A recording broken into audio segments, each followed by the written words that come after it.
Okay, good. Okay, so before I start, I just want to acknowledge my collaborators on this project. So Jose Carrillo in Oxford, his PhD student Andrea Clini, he's done a lot of the work that I will present today. On also Helge Holden here in Norway, and last but not least, Pierre Roux, who has absolutely been involved in this project. So the title, Noise-Induced Behavior in a Deterministic Framework. I was probably overselling it a bit with this title, so I'll explain what I mean and what I plan to do today. And the plan is to so we'll start with a system of SDEs describing some phenomena with many interacting components.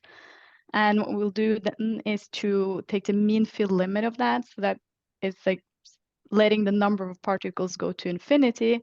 And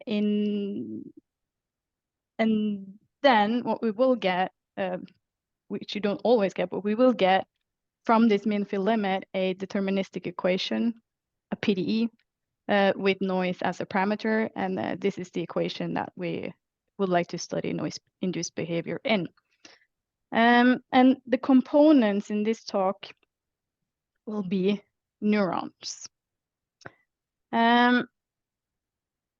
So to properly introduce this model, and also for the not so mean field experienced listener, I will use some time on going through the derivation of this model, and also taking the limit of the number of components, or the number of neurons here, before I present some of the challenges related to the PD model that we will end up with in terms of noise-induced behavior. But before we go on to that, we need to know what grid cells are. Probably several of you know already, but grid cells are a type of neurons. They were discovered in 2005. And because of the way a grid cell fires, so because of the way the grid cell emits spike and how that's connected to our movements, grid cells are believed to be an internal part or integral part of the GPS system that we have in our brains. So what is special with like the grid cell firing? So here you see you have a rat or a mouse, if you will, and some sort of measuring equipment, this black dot here on top. So let's say that you're measuring this one grid cell, and as this rat runs around here, what happens if you mark a dot, a red dot, every time you every time your neuron fires, your grid cell fires, after some time, when the rat runs around for a long time, you will end up with something like this. And you see these regions here. So each red dot here is a place where the grid cell fired. You see these regions, these firing fields, they shape this or create this hexagonal pattern, or triangular, if you will. Yeah, it's a bit hard to see here, but believe me, it is triangular or hexagonal. And this is this firing pattern. Now, if you take this mouse out, put it in a different environment, and measure the same grid cell, you will get the same pattern out. Yeah, and these grid cells are found in rats, mice, bats, monkeys, and humans. Although in humans, if I remember correctly, they are more linked to eye movement than actually movement in physical space. Okay, so that's grid cells. So grid cells were discovered in 2005, and of course, several people have tried to or have models for how this grid cell pattern emerges, right? I will focus on a specific type of model, which is like it's a Wilson-Cohen type model.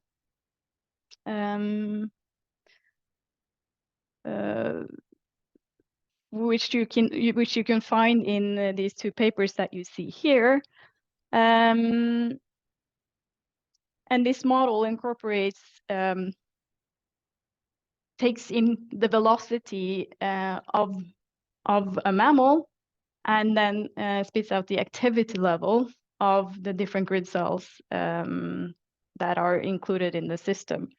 So we start out with a neuron, a grid cell placed at xi on a torus. And we say that this neuron has activity level si.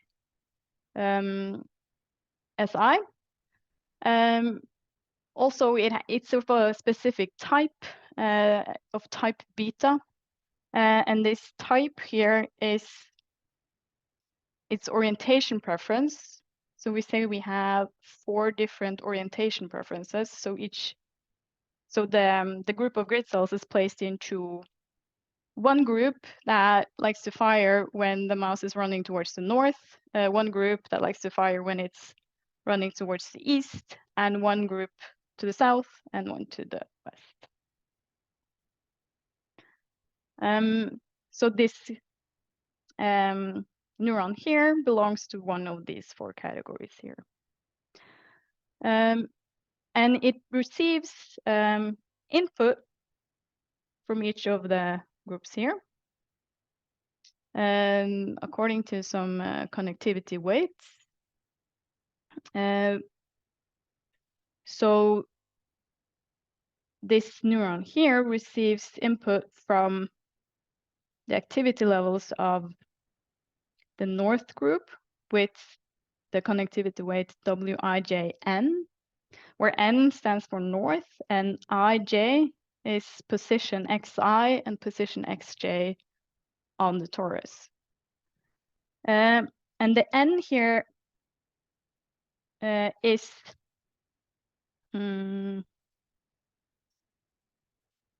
to denote which orientation preference this group has. And you realize this in this model by, well, with the connectivity by taking a symmetric connectivity, and then you shift this connectivity slightly according to the orientation preference.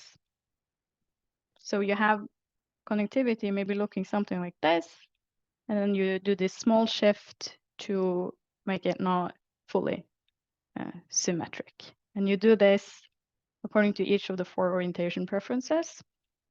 So you get that as input to your activity level si beta. Also, to connect this to the rat's or the mouse's movements, you have external input. This is not like really external, probably comes from somewhere else in the brain. But the idea here is that this external input depends on velocity and direction, but not on position. It is also tuned according to the orientation preference of the group of neurons that you are considering. And finally, with all of this going into the si beta, you model the dynamics of this particular neuron according to this ODE here, where you see you have your input from all the other neurons in the network according to the weights, shifted according to orientation preference. You have your external input, which is dependent on velocity, not on where you are, because this system is believed to help you figure out where you are, right? It's part of the internal GPS. So the only thing it takes in is velocity. And this phi here, being that we interpret S as the activity level, this phi here is, can think of it as the firing rate of the neuron. So it is a positive quantity, and often it has the shape of a sigmoid or a ReLU function.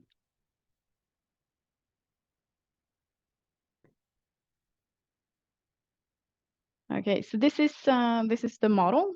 So how does this work?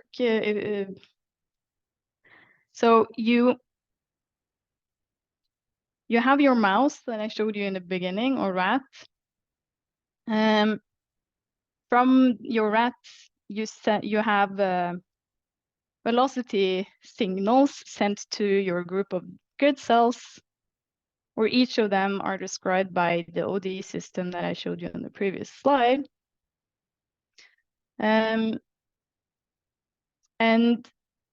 if you want to visualize the activity that you see here on your torus, and the reason for them, I forgot to say, but the reason for them, like I say that they're on the torus, is that you think that like all the neurons are connected to each other. So they're connected in two directions here. So yeah, so you have the activity described by your ODE system here.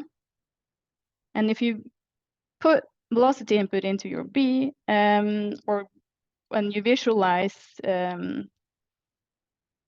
the activity of the system, you will get something like this out. So this is now in the brain. So here we are in physical space, and here we are in the brain. So this is a snapshot of the activity levels for a specific time.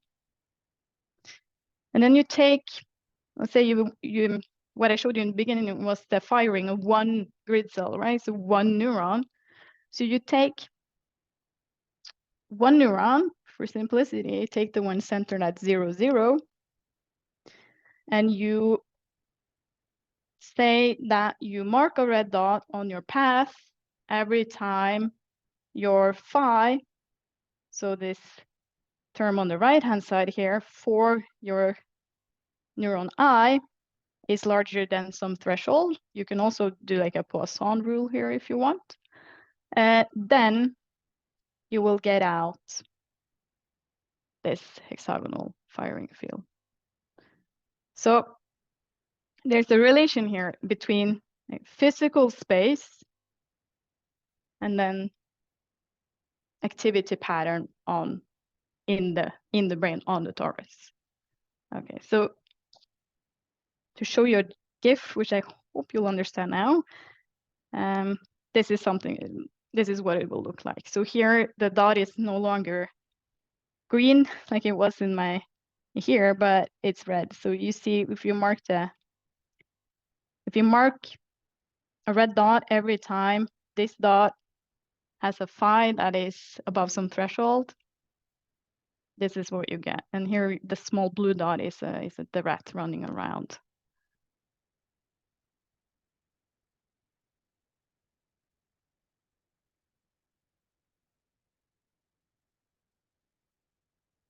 And you can see here that this triangular or hexagonal pattern starts to form for this red firing fields that you see here.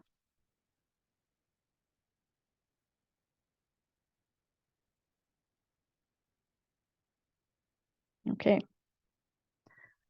So this is just a snapshot of the same thing, but I wanted to highlight. So you see, here's the one neuron that we measure the output on that we plot into over the path of the rat.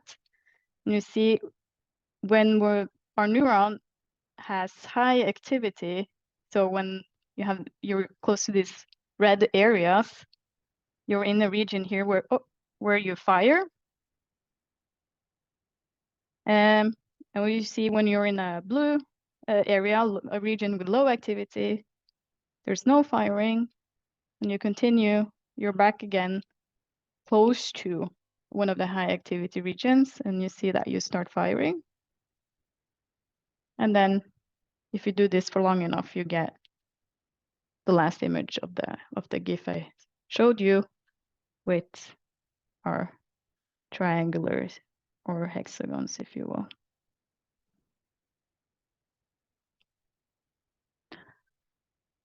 Okay, so this is the model that is in several papers and supplementary materials of works on grid cells. But in this model, there is no noise. And we all know that our brains are noisy, right? So both from experience and from research. So a relevant question is how the grid cell system is affected by noise. And of course, there's many ways to study this, but I would like to study this, or we would like to study this by taking the model that I just showed you as the starting point. So doing it from like an OD, SD, PD perspective. And as you saw in the GIF, is that the activity pattern of the neurons, so the pattern you have in the network, affects the pattern you get from the firing of one neuron out. So when we talk about how the grid cell system is affected by noise later, we will be concerned with these patterns here. What are these patterns? Or when do we have patterns? Because that also determines what you get out here.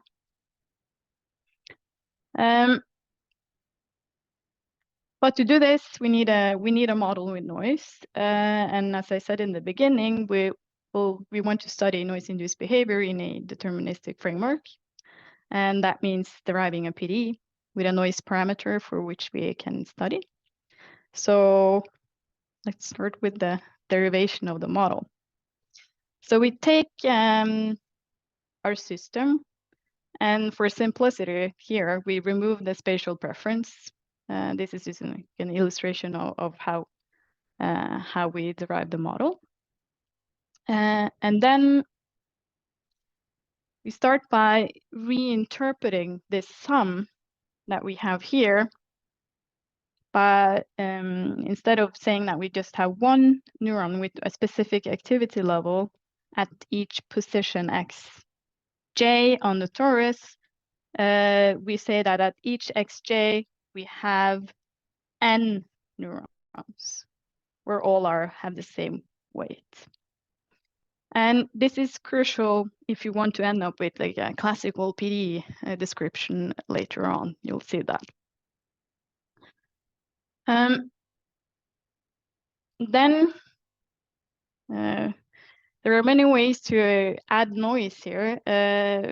We do it in the simplest way possible. We just add like a random standard Gaussian noise Brownian to the system. And here, like adding the noise to what's called the firing rate might seem a bit strange to some, but I think as we in neuroscience, in computational neuroscience, we really don't know the underlying equations of the networks that we work with. Why not like entertain this possibility? And also, if you've read the book The Noisy Brain by Rawls and Deco, you can find this kind of equation in that book. So people have I don't know, have biological reasonings for adding the noise to like this, right? And then next step, so this S here knows the activity level, right? So for me and for my collaborators, it was a bit strange to now when you add noise to get negative activity out, because what is negative activity? So we, yeah, this is just to say that our noise here, it could be a constant or you could have some noise depending on S. But what I was starting to say is that we add a reflection term to prevent our S from becoming negative when we have added our noise here. So what this term does is like every time S touches 0 from above, this L here will push the S back up again so that it never crosses the 0 threshold.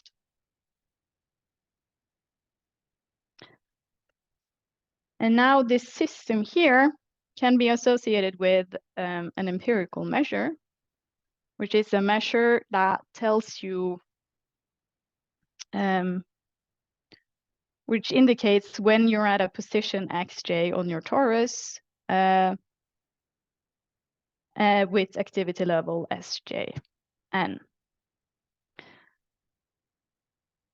I'll get back to this measure later. So now we have our finite size system, SDE system. I would like to end up with deterministic equations. So next step, we send both j and n here to infinity. And this is done, we've done this rigorously, and most of the work on this is done by Andrea Clini, so a PhD student in Oxford. And by sending j and n to infinity, this is what we call the mean field limit. And in order to do this, we need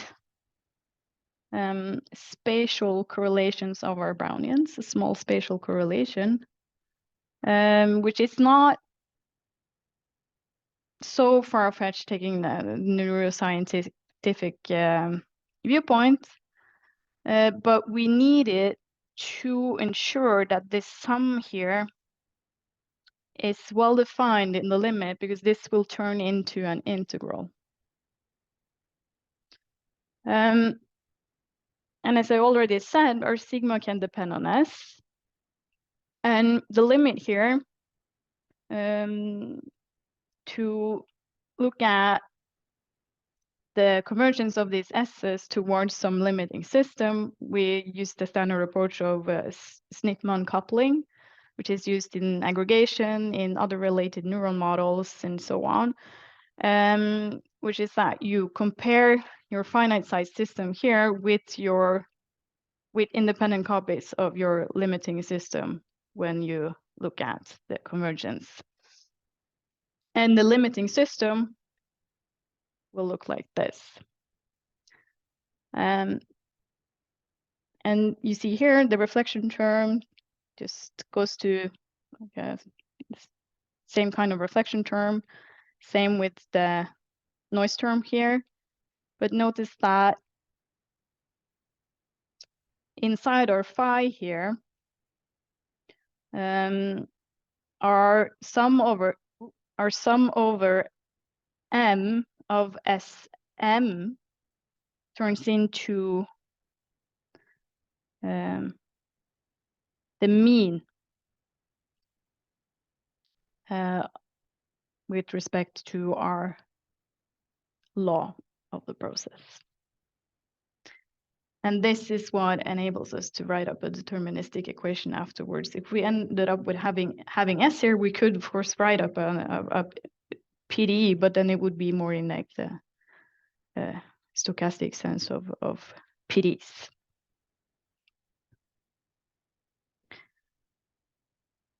Okay, and the S's here converge to these S's, so the activity level of the finite size model converges to the activity level of this limiting model in terms of the mean square of these two processes. And more importantly, the empirical measure that I showed you earlier associated to this process converges to the measure or the law of this process in this sense. And if you're not familiar with the Wasserstein distance, that doesn't really matter. The important part here is that you have a way to measure the distance between your empirical measure and the law of the limiting process, and that the difference between the two go to 0.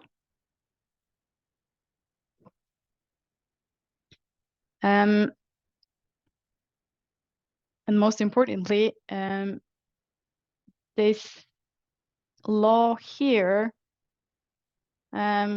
which for our limiting system induces or characterizes a the solution of okay, that was a bit strange. So this law here of this limiting process induces a probability density which solves this Fokker-Planck-like partial differential equation. So here you have the probability density of at time t finding a neuron at position x on your torus having activity level s. And your phi here you recognize from earlier. Now the sum has turned into an integral like in the limiting system. And your noise is now a diffusion term.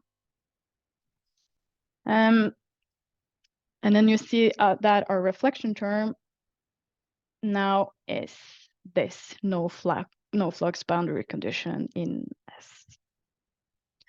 And with this, we have our deterministic framework for studying noise-induced behavior. But this model is nonlinear, non-local in S because we have the mean here, and it's infinitely connected in X, and it has a tricky boundary condition. So the first few things here are more or less okay because this is a Fokker-Planck-like equation. What creates some challenges is this boundary condition that we have here because of the reflection term that we introduced. So back to the question of noise. Now that we have our PD set up. So as I mentioned earlier, the activity pattern, so the pattern created by all the neurons, is what determines how the single neurons fire as a rat runs around in physical space. So a first question to ask for this model is for what levels of noise can you expect to have patterned activity? For example, if the activity here would be homogeneous, your system would either fire everywhere or your single cells would either fire everywhere or nowhere. So from that, the rats or the mammal wouldn't be able to say where it is if this is what the grid cell system is used for. So for what levels of noise could we expect spatial patterns? And that's what I call heterogeneous activity here on the slides. And then just to remind you once more, now we're thinking patterns on the torus and not in physical space. And how can we investigate this? Well, we can think of it in terms of use bifurcation theory. So say that you start out with a homogeneous state and you vary your noise parameter, which either is the sigma or something inside the sigma if sigma depends on the solution itself. And then you look for bifurcation points where you go from a homogeneous state to a patterned state.